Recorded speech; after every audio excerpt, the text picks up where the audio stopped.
Mechs have been extremely meta in Season 10, with a lot of the synergies relying on new minions and combos added in this new season. It might seem a bit overwhelming to know how to play the comp, so this is just a full guide at all the different strategies that you should be thinking about while playing the mech comp. Kind of like any other comp, your goal through the early game up through Tavern Tier 4 should just be to preserve your life as you level and fill your board. Once you're on 4, you'll generally have your lesser trinket choice, and at this point you most likely have not yet enabled, let alone committed to mechs. So it will generally be wrong to take a mech specific lesser trinket.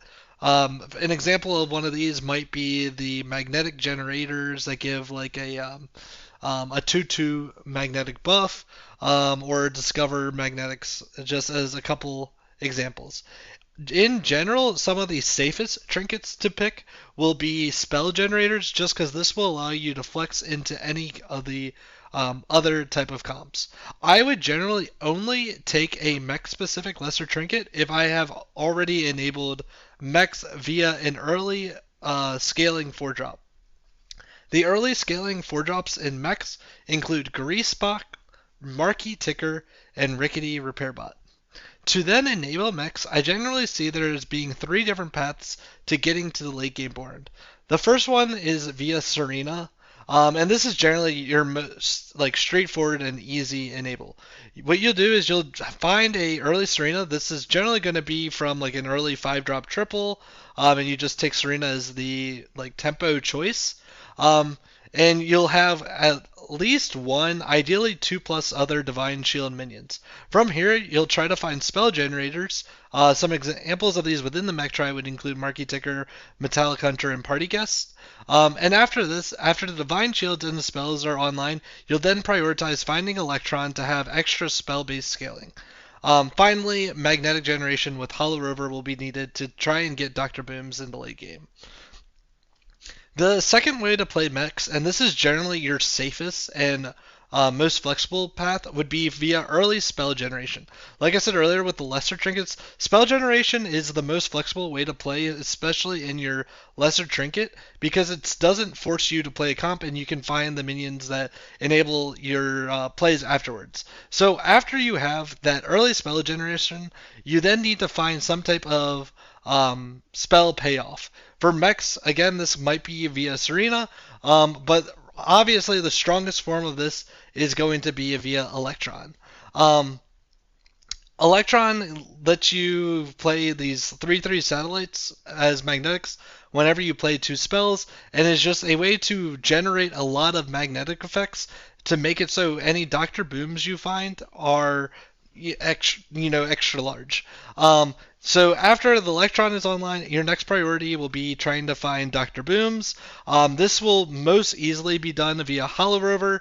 And just kind of a really important point to Hollow Rover is you're only going to generate electrons if you're on Tavern Tier 6. Um, and then another way you might be able to do this is if you had a early Riggedy Repair Bot. Generally, if I have a Riggedy Repair Bot and it hasn't gotten a Dr. Boom, it's worth selling that off just for the board space. However, this is a way that you can keep that minion from the early game to still be relevant. The last way to play, and I generally think it's the most risky, is if you kind of whiff your 6 drop discovers and you only have an unenabled electron. At this point, you're kind of forcing magnetics if you go, or sorry, you're forcing mechs if you pick up the electron. However, this is again the hardest part of the mech comp to pick up. And I would say this then gets you enabled by to play the comp by 2 ways. First, I would prioritize magnetic payoffs. The most common card for this would be something like Mechanome Interpreter. However, there's also the trinkets that buff any magnetic choices you have, so those would also work for making Electron a little bit more relevant. Once you find both the magnetic payoff and the spell generator, then you go back to the priority being trying to generate Dr. Booms, and that would be via Holodrome on Tavern Tier 6. In the late game, all these comps on your board will generally have the following final board. It will be something like 1 Hollow Rover, 1 to 2 Electrons, 2 to 3 spell generators, 1 cycle tech spot, and then 1 what I'm calling a repeatable Dr. Boom.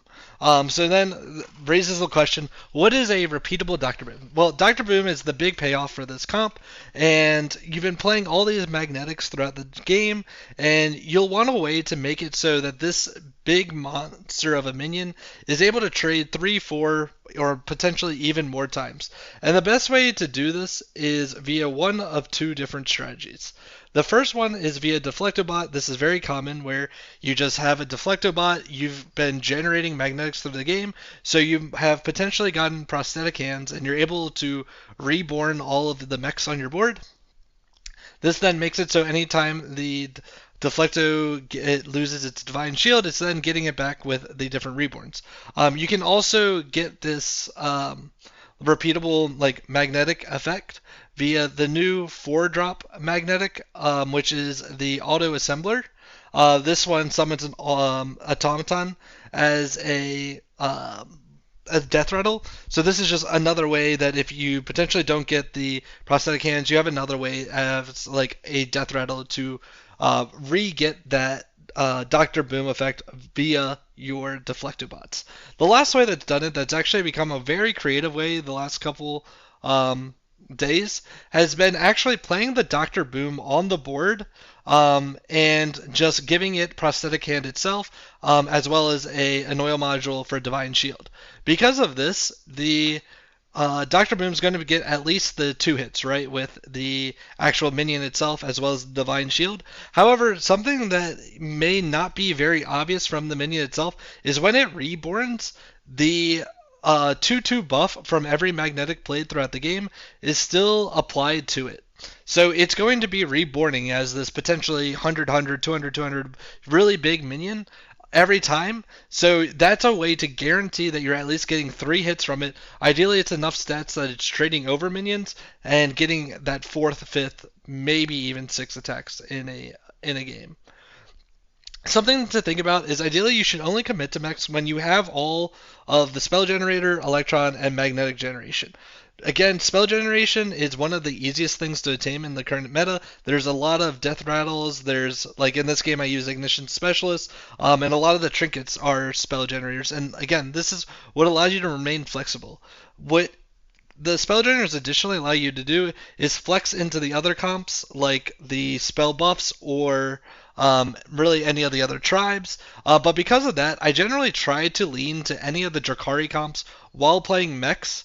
And I'm willing to take a Drakari as long as the elementals or that AoE spell buff comp is in the lobby. In general, though, the hardest part of this comp will be finding electrons, just because you need it early enough in the game to get enough of those magnetic effects. Generally, by the time that you need the Dr. Booms, you've gotten to the late game where you have the Hollow Rover online or you're rolling on Tavern Tier 6.